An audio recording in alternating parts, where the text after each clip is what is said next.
We're going to the cheese factory up in Green Bay, and we're going to talk about the Packers. So the Packers, another choke job in the playoffs. It was not a great year going up there. Matt LaFleur comes back again with Aaron Rodgers to try to salvage exactly what they do. So Aaron Rodgers is QB 13 right now, an underdog. He normally would be higher. The problem is they completely stripped his receiving core down to the studs, and there's really not studs in a good way. Studs is in there's only a couple of nails left and maybe a screw. But Aaron Rodgers, if there's anybody that could figure out how to overcome this situation, it's Aaron Rodgers. I wish that the Packers front office would give this man somebody to work with that wasn't just Davante Adams. Sure, I think we all would appreciate that, but they're not willing to get him that help. So for that reason, I think Aaron Rodgers at QB 13 is kind of perfect. I mean, I think you have the upside to get him up to the 8 level, maybe 6, but I don't think this is going to be a top 5 Aaron Rodgers season. And I don't really think that they are, I don't think this is the year that he's going to be one of those late round guys that ends up being, oh, why the hell did Aaron Rodgers go so late? I think this year it's actually going to kind of make sense why he goes so late. I feel like every year, though, there's always the veteran quarterbacks. People treat them like this is dynasty, and they're like, "Oh, Brady's done, Rodgers is done. Let's put him at the back end of their 8th quarterback off the board." They go a little higher than their ADP, but their ADP is always like 12, 14. And I'm like, Tom Brady continuously is a top 5 quarterback. Same with Rodgers. Looking at the stats, he's had 2 bad years that weren't a top 10 or anything close, and those years where he was both injured. So, I mean, I'm not saying I have that much out there for him, but I hate how much people just kill on veterans. It is frustrating, and when we get to the receiving core, we can try to decipher that puzzle. But first, let's touch on the running backs because I think they're they're more relevant. So we got Aaron Jones, who's going as RB9 on Underdog, top 10 player, I would say, or top 12 player going into most people's drafts. He's being drafted that way at least.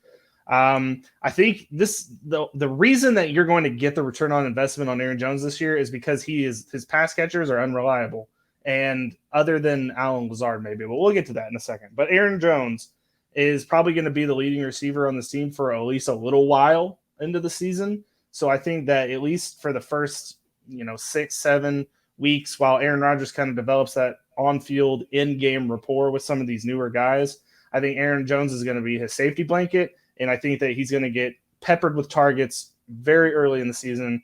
And for that reason, I think at least at the beginning of the season, Aaron Jones is going to be probably a top 10 or top 5 back for at least the first half of the season.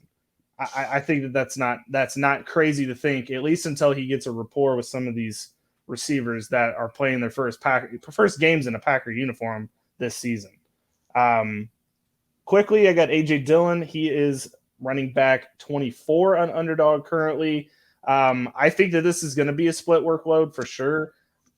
Are they going to be a run-heavy team? Probably not. But I think A.J. Dillon is going to get enough of that goal line work, even though Aaron Rodgers loves to sneak the ball in. Don't think we should be risking it this year, but who knows? They might still do it.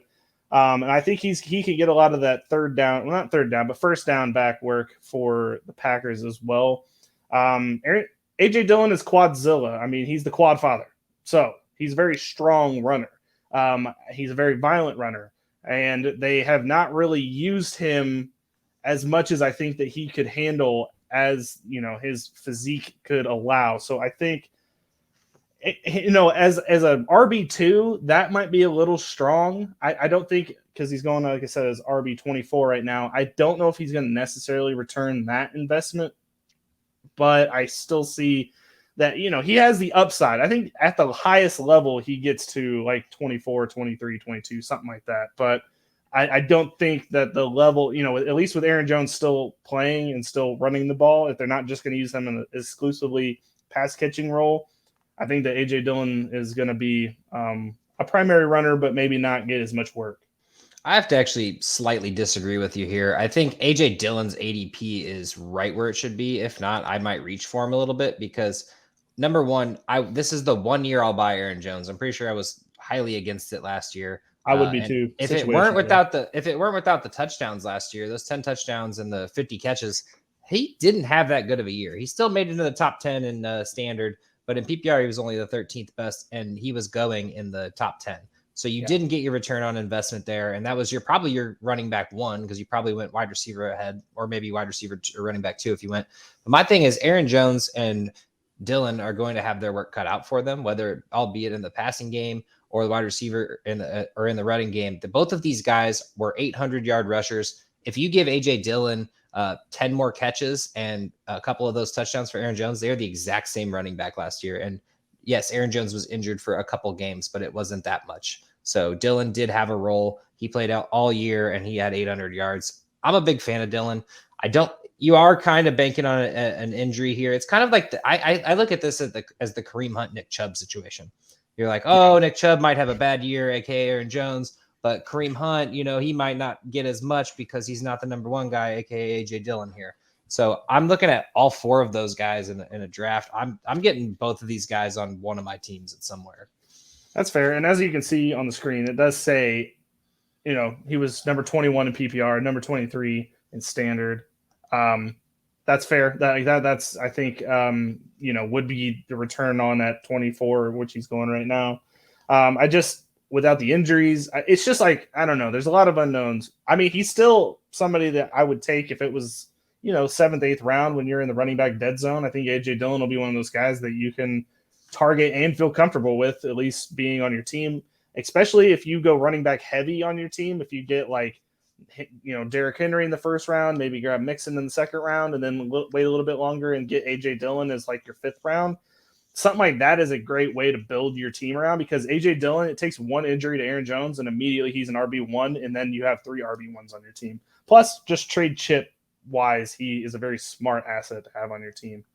But moving on from running backs, because I feel like that's a little bit safer of a conversation, to the most confusing, I think, wide receiver core maybe in the league. I don't know. I mean, the Bears, at least Mooney is probably solid, but let's just start at the wide receiver 1, which is Allen Lazard. He's going as wide receiver 40 right now. We know Aaron Rodgers loves Allen Lazard. He has been very vocal about wanting Allen Lazard on his team his entire career. Came out of Iowa State. I thought he was amazing at Iowa State when he was there. And I think that this might be Aaron's guy at least at the beginning of the season. It's hard not to say that that's probably how it's going to start out, at least. I don't think Allen Lazard's extremely talented enough to be the number 1 guy on this team, at least not to fulfill the giant Devontae Adams shadow that was cast over the team. I don't think that Allen Lazard's going to be the guy to fill in that role. But at wide receiver 40, you could do worse for a potential potential wide receiver 1 with Aaron Rodgers. So I'll go on to the next technical guy on the team is Sammy Watkins. You're going to get the first week out of him, and then you'll never hear from him again. I'm sorry, Josh. I'm not going to tell people to draft Sammy Watkins. You should not tell people to draft Sammy Watkins. He does the same damn thing every year. He plays one really good week. DraftKings, put him in your lineup week 1, and then he'll disappear off the face of the earth, even with Aaron Rodgers. I'm not going to tell it. He was with Patrick Mahomes, and he did the same thing. I'm not going to tell people to draft Sammy Watkins. Not going to happen. So I'm just going to move past him to Christian Watson, the rookie from North Dakota State, going as wide receiver 53 on Underdog right now. He's a big-bodied receiver. As Josh said, when he was playing with Trey Lance, it wasn't particularly special. So it's hard to have a lot of hope with Christian Watson to be the number 1 guy. I know that a lot of people in their minds just slot him in to be that guy, but he's not him. I don't know what to say, Josh. Since there is no one, everyone automatically assumes, well, it's Christian Watson then, or it's Lazard then, and it's like, no, there can be no number 1 wide receiver on a team. Trust me, I've been a fan of a team that didn't have a number 1 wide receiver for years. It's true, and I guess just draft capital wise, you have to assume that they're going to try to use him to that standard. But again, there's a lot of flaws in Christian Watson's game, so if you draft him high, you are putting a lot of risk on your plate, even though you are, do have Aaron Rodgers throwing the ball. You are putting a lot of risk on having him try to return that investment, which I don't think is going to happen. I'll kind of breeze past the last three just because they are all relevant, quote unquote. But Randall Cobb is going as wide receiver 101. Romeo Dubs is going as wide receiver 100. And Amari Rodgers is going as wide receiver 108. So this is just on Underdog. Clearly nobody has an idea of what's going to happen here. And we're just kind of throwing shit at the wall and seeing what sticks. And I can appreciate that approach in Underdog because it's a best ball league and you just they're going to fill in the blanks as the season goes on. But in a season-long league, we're going to need a lot of camp news to fill in the blanks of exactly who is standing out in camp, who Aaron's developing a bond with. There has been, I don't know if you saw this stat, but literally a wide receiver that is a rookie on the Packers has never caught a touchdown from Aaron Rodgers. It's never happened. So Christian Watson or Romeo Dubs will be the first player in in Aaron Rodgers Packer history to ever catch a touchdown from Aaron Rodgers as a rookie. That is a very interesting stat. I will say, if you can get Watson or even Dubs, whatever his name is, I like Dubs better anyway. I think it's okay if you get him late, but if you're reaching for him and he's your wide receiver 3 or even 4, I'm not feeling very confident because wide receivers 3s and 4s play throughout your year. Your last pick or later pick, I feel like he's gonna go high because there's number one going to be some camp news bumping his ADP up. But number two, I think that he's just going to go high because people see that gap in Green Bay and go, well, that's the solution right there. And it's like, no, this pretty much could not be the solution. This could be just a bad team. I mean, it could just be Aaron Rodgers going out there and looking like Patrick Mahomes in the Super Bowl a few years back. It very much could be that. But I just want to think it's a blanket statement to the audience. Anybody on this team, there is a lot of risk. The talent level here is dangerous for boosting ADPs. We're going to hear a lot. We're going to see a lot of threads on Twitter. We're going to see a lot of, I don't even know. It's not even going to be the Barry bump. It's going to be whatever bump ESPN uses to try to boost these guys up of like, you know who nobody's talking about. And I get it. We can have that whole segment. I get it. But until we know after camp who is, Aaron's guy, who Aaron Rodgers is talking about, we're probably not going to know. So that moves on to the tight end who's last, which is Robert Tonyan the Onion, going as tight end 16 in Underdog right now. This guy I actually think could give you a decent return because he was really efficient 2 years ago, not very efficient in 2021, which scared a lot of people off. But I think this is the return of Tonyan. I think that this could be Aaron Rodgers' guy after Lazard or even potentially before Lazard. I still think Aaron Jones is the number one pass catcher on this team. Don't want to get that confused with anybody. But Tonyan could be the guy that is the pass catcher number 2 on this team. Josh, what do you think?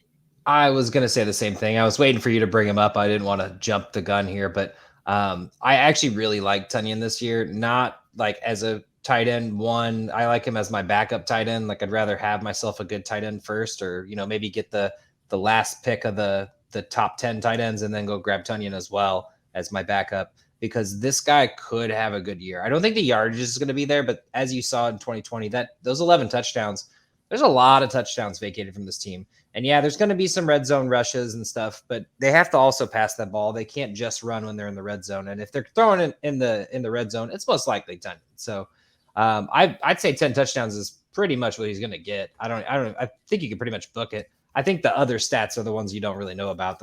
Honestly, I would say maybe not tight end 4 here, but I think that tight end 7 or 8 could definitely be a thing for Tonyan, just strictly off of touchdowns. I mean, it's a good ceiling. We've seen tight ends like that before where they're just the touchdown guy.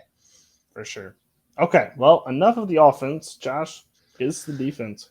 All right, so this defense is pretty interesting. Not a whole lot of change throughout the year, but their secondary stayed strong. I like myself some Adrain Amos. I know he's had some up and down years with Chicago, and now, since he's been on Green Bay, I think he's been pretty solid. Darnell Savage, I feel like that's a guy that they want us to be happy about. I haven't seen enough from him to really be excited about him. And then Rasul Douglas is really the secondary guy that I would want on a team for this, that I'm drafting higher than the other two. The man has just looked great. Since he's been on Green Bay, he saved a couple games. He looked great in fantasy as well. It's one of those guys that'll probably regress in the interception category, but he's made such clutch plays. I can't be upset about it. So secondary is actually pretty decent. Jair Alexander and Eric Stokes, they've had so careers so far, but they're still pretty young. They got a chance to keep going. Linebacker wise, Devondre Campbell, you know the name. Draft him. I think you're going to get him. I don't think you're going to be upset about having him on your team either.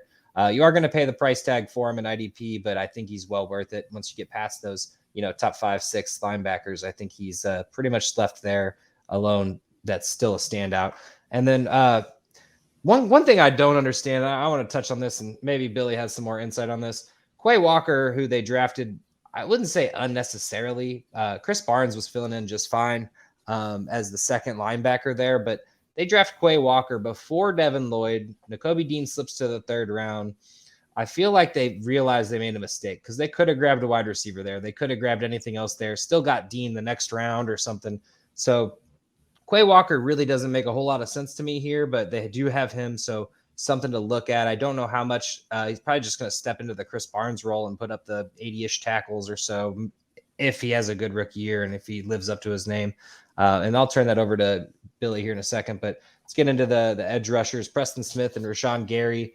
Gary had a phenomenal year. Both these guys, after Zadarius Smith went down, kind of stepped up in a big way. I was kind of shocked. Gary, I think, had a little bit better of a year than Preston. And then they did draft Devontae Wyatt to kind of go alongside Kenny Clark. So this team, it's got some talent there. It's not the best defense in the league by any means, but there is some talent, and they could put up some points. They got a lot of playmakers out there. So please break down this Quay Walker pick. I know we've probably touched on it a little too much, but fair enough. I think we should. Their IDP rookies are pretty good players. Quay Walker is a very good run. He's a run stuffer. That's what he's going to be used for. He's going to be a heavy tackle floor. I don't really think you're going to see many of the sacks. I mean, I think you could probably see like the fumble recovery, not necessarily the forced fumble from him. But I think that at least the tackle floor should be high. I don't know if that's going to bear out in year one, but I would definitely not say that you're going to get many tackles from him. I think Devontae Wyatt could easily take over the defensive tackle role on this team. Obviously, being in that position, it's not exactly, the dream to be a defensive tackle, but I think that he could easily be a starter by the end of the season. And then I definitely I'm very interested in Kingsley Ighnebare. They drafted him. He was in South Carolina. Dude, he is an absolute freak of nature as a pass rusher. I mean, the man is gigantic. There's a lot of things he's got to clean up about his game. His mechanics are not exactly sound. But for the dynasty folks out there, and potentially this year, depends on how injuries go, he could be a guy that ends up – he's a very good pass rusher. He could definitely end up getting those sacks, good tackles, break through the line, tackles for loss, that whole bit. I think you're going to get good return from him if he sees the field, but it might not be this year. I did.